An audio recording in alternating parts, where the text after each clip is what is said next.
So the cool thing for the buyer is they don't generally charge interest. So whether you pay now or you pay later, you still pay the same amount. And that's really kind of pretty awesome. The bad thing for the borrower, the cons for the borrower, is that it doesn't, number one, help your credit score at all, because they don't ever report this stuff to the credit bureau. The second thing is, if for whatever reason you don't make your payments on time, then there are really significant late. Hey, I'm Pam Prior, and this is the Cash Flow Podcast. We're going to talk about everything related to money in your business. Without further ado, let's hop right in. And welcome back to Cash Flow Podcast. I'm so excited about today's adventure. First, we're bringing back a second beer from new Trail Brewery, so we'll talk about that. Second of all, in the news segment, we're going to talk about something called phantom debt, which is all about the buy now, pay later plans that you see out there in the world. And then in the Bucks segment, I want to talk about why that's important for you in your business. So hang on and let's roll right into the brews section.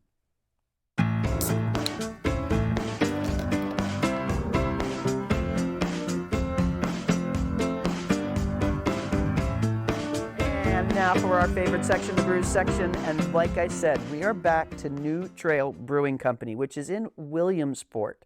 The thing I really love about this brewery is that they do beers, the way they put it is they want beer for outdoors and exploring new places. So it's very much focused on outdoor recreation, outdoor trail walks, hikes, etc. And they create a very refreshing beer for just that reason. Today, even more exciting is, and this is for my friends, the Silers, and my family, because we are state park fanatics. It's called I Love, or I Heart, My State Parks. And it is a hazy IPA. So let's give it a quick pour here and see. Yep, we got the hazy for sure. Let's take a peek. Yeah, that is a nice hazy IPA, which I gotta tell you, I'm getting a little more enamored with the hazy IPAs. I didn't used to be. I used to like the clear ones better. But let me read to you about this beer because I really like the way they wrote it up. And it's also very important because the week we're recording this is an important week for state parks. So I'm actually going to read this to you, which I don't normally do on the podcast, but they did such a great write-up. I want to share it with you. I Love My State Parks is the name of the beer, and it's a national initiative dedicated to state park advocacy and public land stewardship. So I am helping state parks and public land by having this beer with you today. I Love My State Parks week kicks off the week of May 12th, which is when we're recording this, and a portion of the proceeds from this very beer and any that you might buy are going to be donated to support the mission with at PA Parks and Forests. So it's actually really focused on Pennsylvania as well, which I love. This hazy IPA is brewed with a mixture of pale malts and oats, and then hopped heavily with Azacca, Amarillo, and Cascade. And the Cascade hops usually is one of my favorites I've discovered. There are also faint notes of pine, tangerine zest, and fresh-cut mango, which is an interesting addition. So go support your favorite state parks and then keep it going with an I Love My State Parks hazy IPA.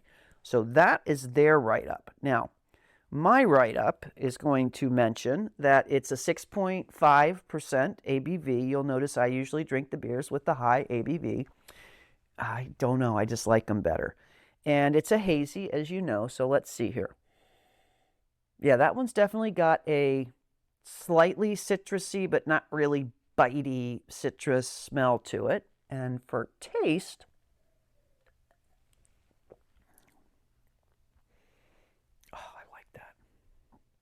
so it comes in like with a real flavorful punch in the front and sides of the tongue. And then it does not leave a really bitter taste at the end of the drink, which is really unusual for an IPA. Yeah, that's really nice. And it becomes almost smooth after the sip dies out. Let me do one more, make sure I'm not missing anything. I don't want to leave anything out. You can really hear that in the mic, I'm sure, my little gulps. Thank God I have a great producer who can just take that sound out so you don't have to listen to it. No, that is really good. So what is the Pam's Brew KPI for this? We go on a scale of 1 to 10, and I'm going to give it, gosh, that's good. It's going to fall into the pack here with the ones that I like and I would get again. I'm going to give it a 7. Not quite an 8, but I'm going to give it a good solid 7. Actually, that's a lie. I'm giving it an 8 because of its mission. So, if you support, if you're a drinker and if you're a beer drinker and you support state parks, this is a great one to try, especially if you're in Pennsylvania. Cheers. Let's jump in to the news segment with our hazy brew.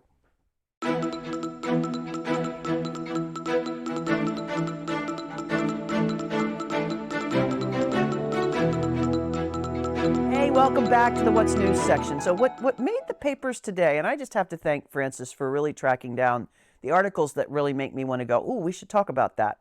And this one is about buy now, pay later plans, which I'm sure you've seen on QVC, on any number of stores, stuff you order online. There's an option to go ahead and buy it or split it into 4 payments. And that's called buy now, pay later, and they actually shorten that to be BNPL. And there's nothing inherently wrong with that, right? But it is causing a bit of a ripple in the economy that I think is really important to talk about, particularly since we've all been wrestling with inflation and higher interest rates and all of the stuff that goes around debt becoming a bigger issue for a lot of us. So one of the things that comes up that's so important is that it's not really lending. Okay, so it's not managed and controlled by the same sorts of entities and reporting requirements that credit card borrowing is, for example, or getting a loan is, for example. So the companies that do this buy now, pay later, what actually happens is it's not the company you're buying it from. So it can be, but for the most part, if say you go to QVC and you buy a new, I don't know, what do they sell? Pair of shoes. And say they are a $150 pair of shoes, and they say you can pay now for $150 or you can pay $37.50 over the next 4 months. So the cool thing for the buyer is they don't generally charge interest. So whether you pay now or you pay later, you still pay the same amount. And that's really kind of pretty awesome. The bad thing for the borrower, the cons for the borrower, is that it doesn't, number one, help your credit score at all because they don't ever report this stuff to the credit bureau. The second thing is, if for whatever reason you don't make your payments on time, then there are really significant late fees and payment penalties. And this is where a lot of these folks make their money. And I'll explain this as we go on a little bit because it's really important to understand. So hold that thought. And in general, one of the main reasons that people are doing these buy now, pay laters is because they don't want to use their credit card. And in a lot of cases in today's economy, it's because the credit card is maxed out. Not anything to be ashamed of. It's just real life today. People's credit cards are maxed out in a lot of cases. And so people will say, okay, well, I still need to get this thing. I can't get another credit card. My credit score sucks. So I will do a buy now, pay later because they don't check my credit score and there won't be any interest charge, which sounds painless. But if you are somebody who currently has your credit cards maxed and you're struggling to make those payments, then if you might miss one of these payments, then you're going to get hit with these late fees and penalties, and they are relentless with these. And the important thing to know is it's not actually QVC that's collecting that money from you, right? QVC contracts with a buy now, pay later provider.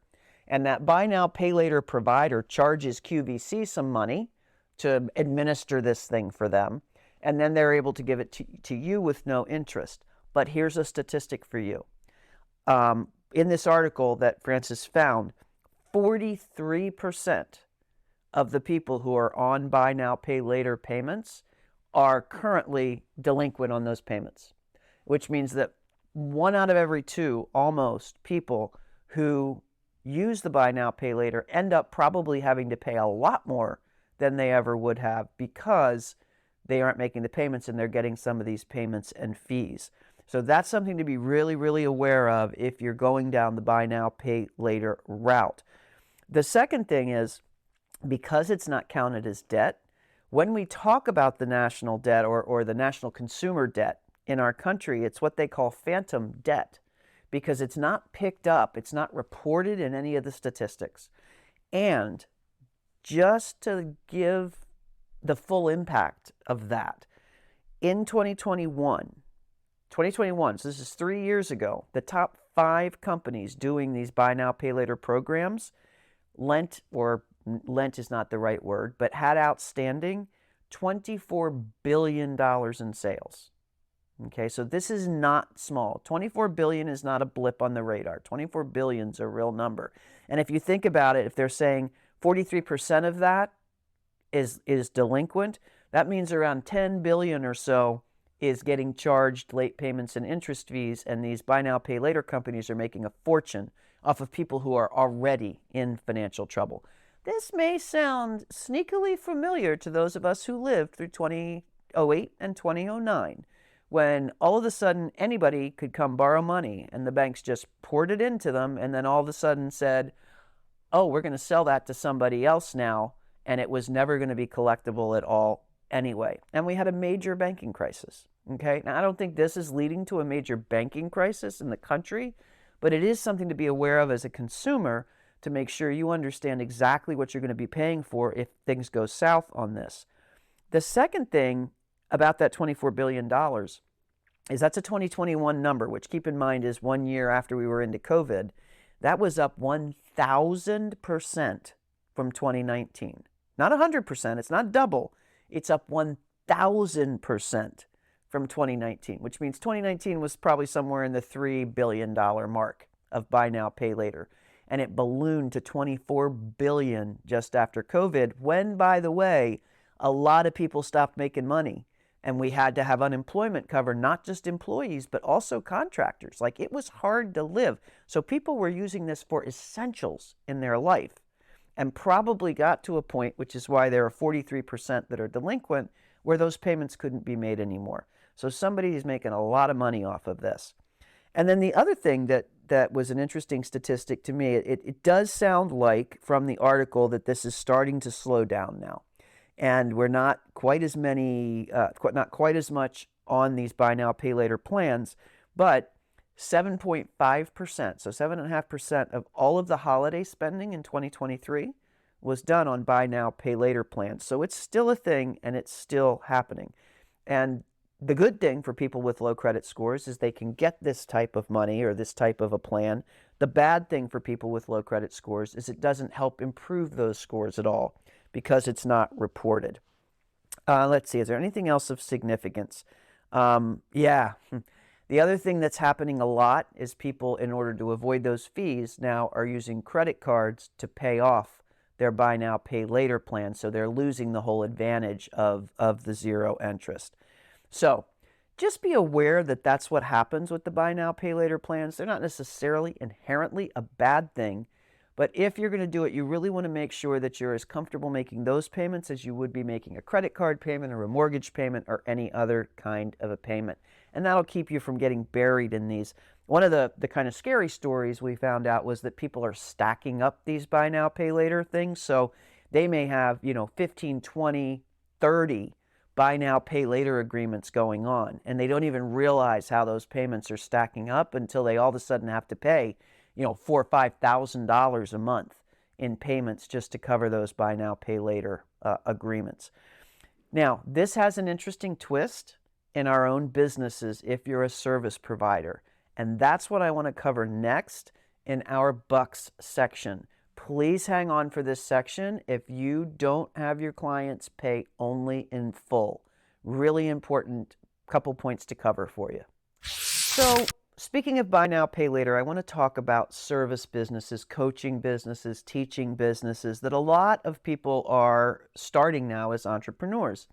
And I want to start with a story because I have had a client who's now moved on to a full-time CFO, which is wonderful, but they ran into a significant problem with the equivalent of a buy now, pay later type arrangement. And it's a story I want to tell because I'm betting a lot of us can relate to it. They offered their very high price package, which was incredible value at this price, but it was still high priced. I'm just going to arbitrarily say it was a $25,000 package for a 6-month coaching.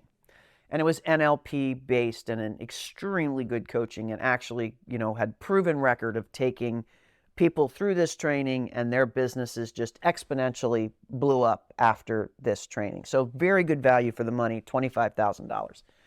And needless to say, a lot of people wanted to do this once they saw the proof that it was a very good course and training.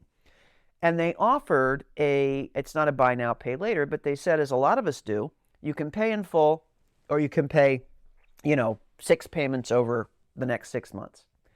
And it's great to be able to offer that to your clients, but there's a real caution I want to give you as your personal CFO here. And that is that you need to understand that if you offer that kind of an arrangement directly from you to whoever your client is, you are not really making a sale that's going to benefit your business until the cash is in the door 6 months later. And that between now, when you start providing whatever coaching or service you're going to give these people, and when you collect that cash, you're at risk. And that's what happened to this company that I was the CFO for. A number of people, they basically smacked up against COVID. And all of a sudden, people who had 4, 5, 6 months left of payments just stopped paying, right? And this is a tip for you to remember whenever you do a payment plan.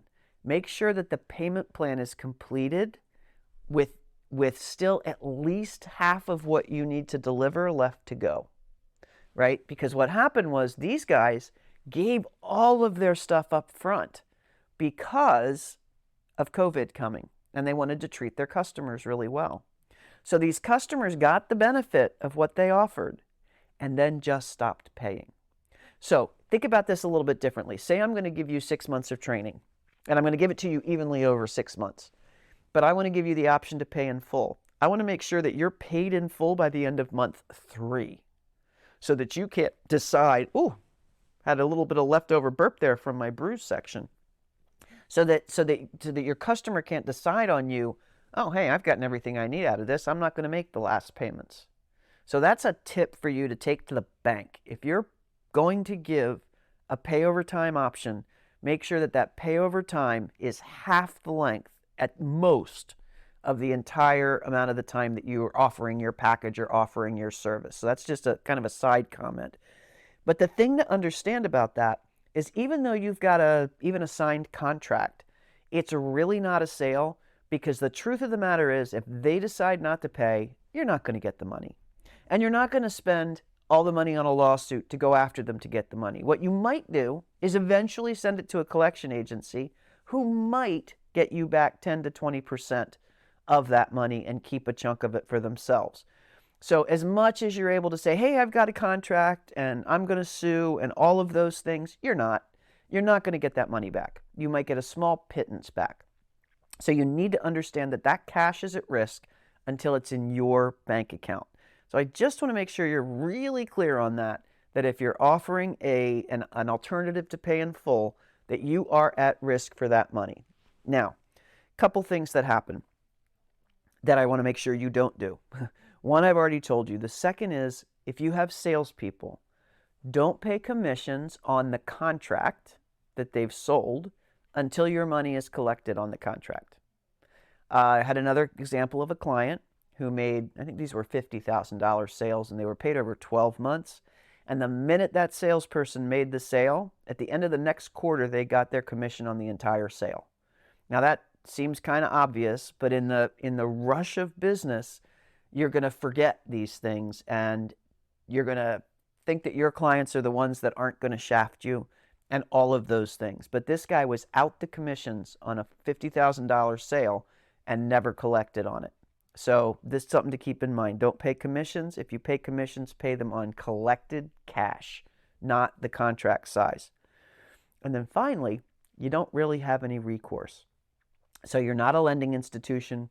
You haven't necessarily given them lending type waivers and acknowledgments, and as a result, get the full protection of the whatever federal government you might have in place, who will say, oh yeah, we'll help you go after these guys. You're stuck. okay, you have a couple of options. One is to sue, one is to stop giving them services. Suing is going to cost you more money than you're going to collect, and stopping giving the services, that's your alternative, but it doesn't put cash in your bank, right? So you don't have any recourse like you were a lender if you do give, let people do payments. And then finally, and this is the biggest one, a lot of entrepreneurs will say, hey, I've got a contract, I'm going to keep hitting their credit card. And a couple things, of course, they cancel the credit card or whatever. But the biggest thing is disputes. Once somebody starts to dispute these, and then somebody else disputes it, and then somebody else disputes it, you get a reputation with your whoever's handling your money, be it Stripe or QuickBooks Payments or whatever you're using to collect your money, and you're not going to win those disputes, okay? I cannot tell you how many times I have had entrepreneurs and we've gone back to whoever it was and said, hey, here's our evidence, here's the contract they signed, here's this, and you'd think you'd win 100% of those. We don't win 100%. You win about 50% of them. And winning the dispute might be great because you get to keep the money that you got for that one payment, but they're still going to cancel their card and you're not going to get the next 5 payments. So you've won this tiny little battle in a major war, and you've had to go through a lot to do it, and now you're kind of red flagged by Stripe or QuickBooks as somebody who is losing disputes.